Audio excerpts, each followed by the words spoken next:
Kalau kita perhatikan ini pendukung klaim nasab Habib Bahlawi itu ya FPI dan kelompok-kelompok Islam yang intoleran radikal. Maka kebiasaan mereka yang membungkam, persekusi, memframing dan lain-lain. Engkau ku hargai.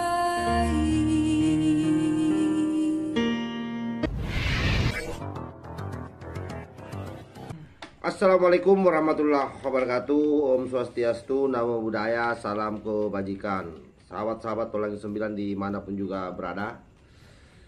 Malam ini kita kembali gelap-gelapan lagi, sama dengan gelapnya nasib para kelambak lawi di Indonesia yang hari ini dirungkat oleh orang-orang yang memang selama ini memiliki keinginan yang mulia untuk memurnikan nasab Rasulullah Sallallahu Alaihi Wasallam daripada mereka-mereka yang mencangkok nasab Rasulullah untuk kepentingan pribadi maupun kelompoknya.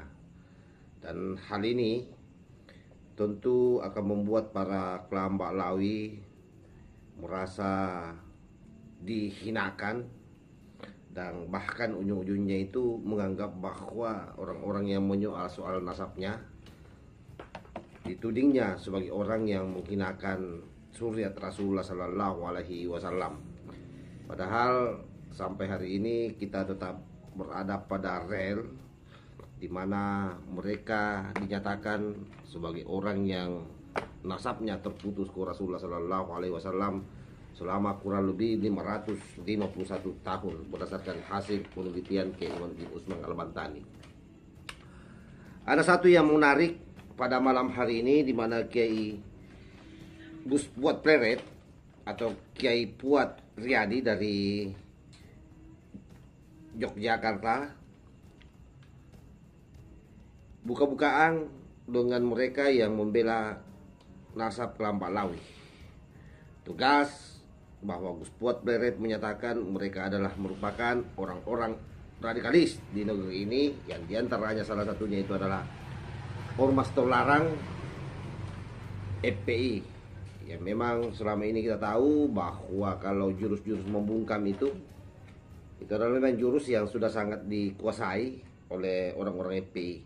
Sama modus operasinya terkait soal bagaimana melawan narasi orang-orang yang bicara soal terputusnya nasab kelambak lawi begitu masif, sistematis di media sosial. Ya karena memang mereka orang-orang ahli.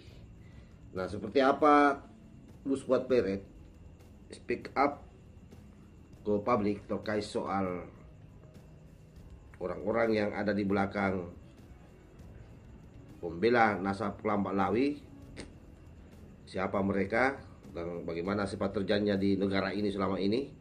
Coba kita simak secara bersama-sama.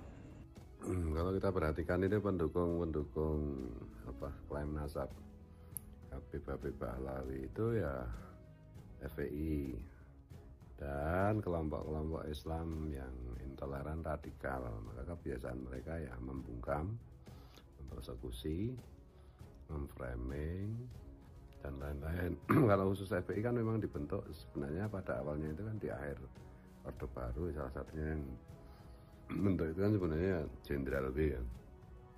Nah, kemudian setelah besar itu ternyata kayak ISIS atau kayak apa jenis Al-Qaeda itu yang tidak bisa dikendalikan kan gitu. Dan mereka itu jumlahnya sedikit tapi terlatih sehingga ya misalnya pendukung nasab Habib Bahlawi itu begitu kenceng memframing di medsos, di IG, di Facebook, ya karena memang anggotanya itu terlatih gitu. Sudah terlatih gitu. Apalagi waktu Pilpres 2019 dan waktu Pilkada Jakarta 2017 itu mereka berhasil mengacak-acak opini publik masyarakat Indonesia gitu. Dan tentu saja kita tidak boleh patah semangat atau tidak boleh berhenti berhenti untuk menegakkan kebenaran, maju tak gentar membela yang benar, wasiat Gus Dur kan gitu. Dan ya silent majority, mayoritas yang diam itu kan sebenarnya bisa membedakan mana yang benar, mana yang salah. Termasuk ini yang gejala memba'alawikan tokoh-tokoh sejarah kita gitu. Termasuk Wali Songo, termasuk geger di Banten kemarin soal nasab Sunan Gunung Jati gitu. Dan yang terakhir ini di Melangi, leluhur saya sendiri ya.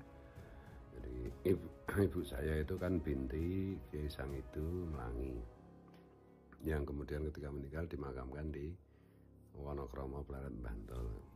Nah, Mbah Kiai Sangido itu kan ya salah satu keturunan Mbah Kiai Nur Iman atau Nur Iman Melangi Nogotirto Sleman, yang masyhur lah, yang terkenal ngalim lah. Nah, ini Mbah Kiai Nur Iman juga diplesetkan juga nasabnya itu.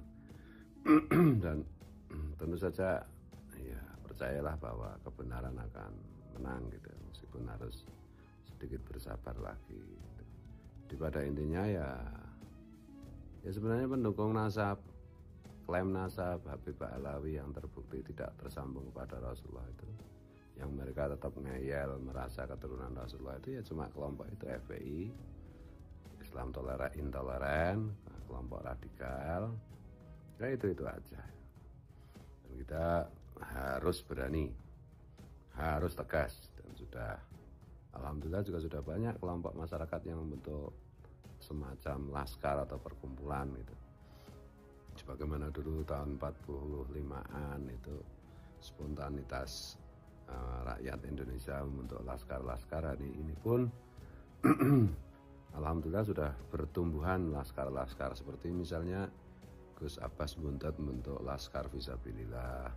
Kemudian kita juga punya Laskar NKRI Bersatu. Kemudian di Klaten, Kiai Joko dan kawan-kawan juga punya Laskar Alap-Alap Mataram. Dan yang lain-lain di semua daerah. Mudah-mudahan anak-anak muda, orang-orang yang mencintai bangsa dan negara dan agamanya, karena hanya dengan menjaga negara kita berarti menjaga agama kita. Kalau negara kita kacau, ya agama kita juga akan kacau itu. Mari semua anak bangsa bersiap untuk menghadapi segala kemungkinan. Ya mereka sedikit, tapi kita harus akui mereka masih lebih solid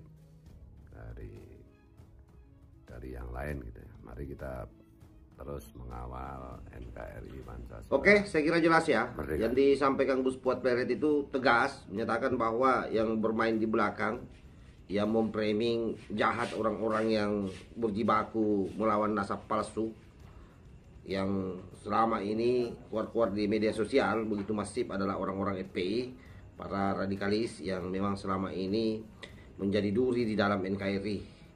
Oleh karena itu, tentu bagi kita semua perlu memang meningkatkan kesabaran menghadapi orang-orang ini semua, karena pada dasarnya orang-orang ini semua memang orang-orang bebal yang tidak mau dinasihati, tidak mau mendengar saran, dan bahkan kalau kita nasihati kita diserang balik. Kita pasti akan dituding-tuding sebagai dajjal, dituding-tuding sebagai orang yang membenci suriat Rasulullah Sallallahu Alaihi Wasallam. Nah, itulah tabiat mereka.